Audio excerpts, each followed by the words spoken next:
Senhoras, senhores, queridas irmãs, queridos irmãos espiritistas, caros amigos internautas, nossos votos de muita paz. Publicado o Livro dos Espíritos, a 18 de abril de 1857 em Paris, Allan Kardec, o ínclito codificador, teve que enfrentar o volume de correspondência que chegou à sua residência a partir daquela data. A obra magnífica que trazia de volta o Consolador prometido por Jesus chegava num momento muito grave da sociofilosofia francesa e mundial, abrindo horizontes novos à ciência, às indagações filosóficas, à ética moral e, consequentemente, à religião. A Revista Espírita, publicada no dia 1º de janeiro de 1858, é um verdadeiro tesouro que contribui fortemente para completar a obra magistral da codificação. Nela, o mestre emérito não apenas mantinha a correspondência com praticamente a terra culta que ele escrevia em vários idiomas, mas também anotava fenômenos clássicos, acontecimentos recentes. Surgiam médiuns em toda parte que lhe mandavam notícias dos acontecimentos aparentemente espíritas, mas de natureza mediúnica, que sucediam em toda parte. E o codificador deste maravilhoso edifício que é a Revue Spirite montou grande parte do Livro dos Médiuns, do Evangelho segundo o Espiritismo, de A Gênese, de O Céu e o Inferno, porquanto as lições preciosas comentadas pela sua pena mágica e a sua inteligência invulgar sensibilizavam e convenciam as multidões, mesmo aquelas forjadas pela maldade ou pela indiferença às questões espirituais. Quantas mensagens gloriosas nós lemos na codificação e que foram transcritas da Revista Espírita, comentadas, também a defesa do Espiritismo, de um periodismo faccioso, religioso temperamental, fanático, do ateísmo. Ele transfere com beleza magistral para as obras básicas que constituem o grande edifício da doutrina espírita. Em dezembro, por exemplo, de 1853, ele faz uma análise profunda do futuro do espiritismo. Quais são os períodos do movimento espírita? E ele estabelece com muita lucidez. O primeiro período é o da curiosidade, em que o fenômeno chama a atenção para aquela realidade que transcende as manifestações normais. Indagações pueris, frívolas, sérias, mas também de significado filosófico, foram feitas e respondidas por Le Table Tournante ou também pela Ouija, os instrumentos utilizados para a comunicação com os espíritos. Logo depois veio a grande revolução do período de natureza filosófica, porque o Livro dos Espíritos responde a todas as questões que aturdem a criatura humana. Explica quem é o ser, de onde veio, para onde vai, porque sofre, qual é o nosso destino, e apresenta como fundamento básico para a ética moral da humanidade o Evangelho de Jesus em espírito e verdade. Então, esse foi o período filosófico. Ao expandir-se a doutrina espírita, inquietou os meios materialistas, as religiões dominadoras que o atacaram cruelmente. E aí se destaca a grande e terrível perseguição em Barcelona, o Auto de Fé, de 9 de outubro de 1861. Então era a perseguição basilar, para que, se queimando a obra, se pensasse na possibilidade de destruir seu ideal. Não sabem ou não querem compreender as criaturas que somente se destroem ideias com ideias. Quando são perseguidos os idealistas, eles tornam-se heróis ou mártires, e as ideias agigantam-se porque estão banhadas pelo sangue do valor moral dos seus expositores.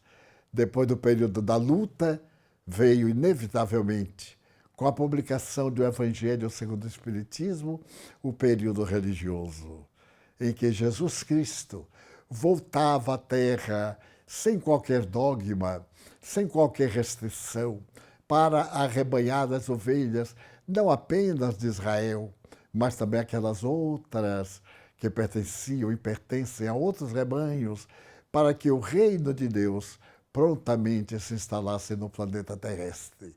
E a este período, Kardec deu o nome de religioso. Depois veio outro período, complexo, em que aqueles 4 anteriores mesclaram-se. Não eram períodos estanques, começou numa data e termina na outra. Eram fenômenos que ocorriam durante largos anos e que abriam brechas para outros mais profundos. Então ele estabeleceu que no momento próprio, que é este que nós estamos vivendo, esse período seria denominado, graças à ciência, às doutrinas da comunicação, à cibernética, à inteligência artificial, à miniaturização de todos os objetos através das manifestações de ciências modernas, dão hoje ao Espiritismo a possibilidade imensa de expor as suas técnicas, a sua filosofia, dentro de bases perfeitamente demonstráveis em laboratório. E, por fim, o 6º período seria o da renovação social.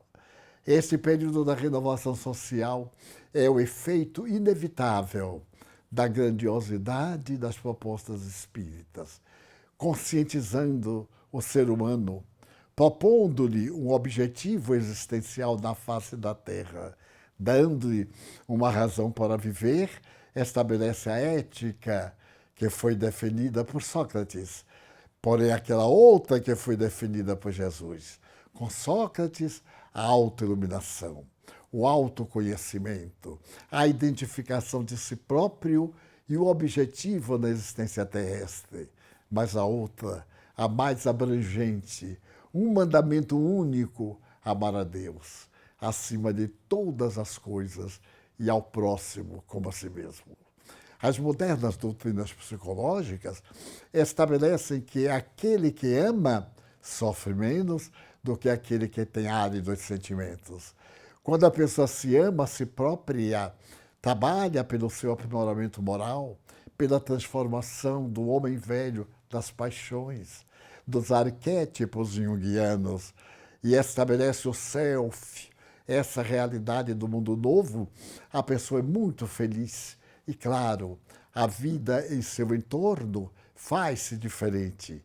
E propostas que vão auxiliar a humanidade para encontrar o seu final, a plenitude, ampliam-se e chegam ao coração de todos de uma maneira brilhante e consoladora.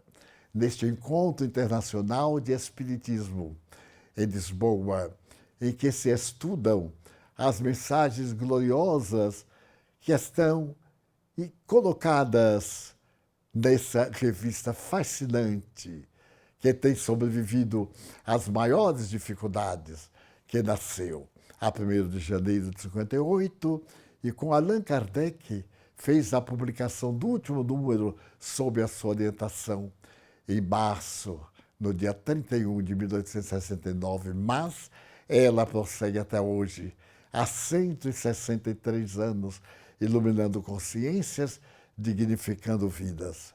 Conhecê-la, penetrar nos seus conteúdos delicados, viver os seus postulados, os ensinamentos exarados nela, que são as lições de nosso Senhor Jesus Cristo, é dever de toda e qualquer criatura, crente nos postulados espíritas ou não, porque é a maior psicologia para interpretar os enigmas da moderna ansiedade, da depressão, das enfermidades irreversíveis e solucionar principalmente as enfermidades da alma.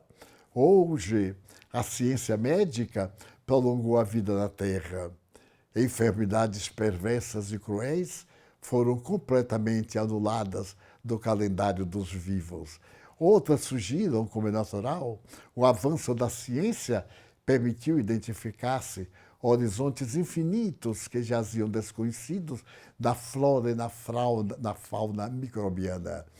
Mas a lição de segurança do espírito dando ao ser humano a coragem para lutar, a alegria de viver e, sobretudo, a emanação de lutar pelo bem, entusiasmado, fazendo que o mal, que é aparente, dilua-se diante da claridade matinal do Evangelho renovado de Jesus.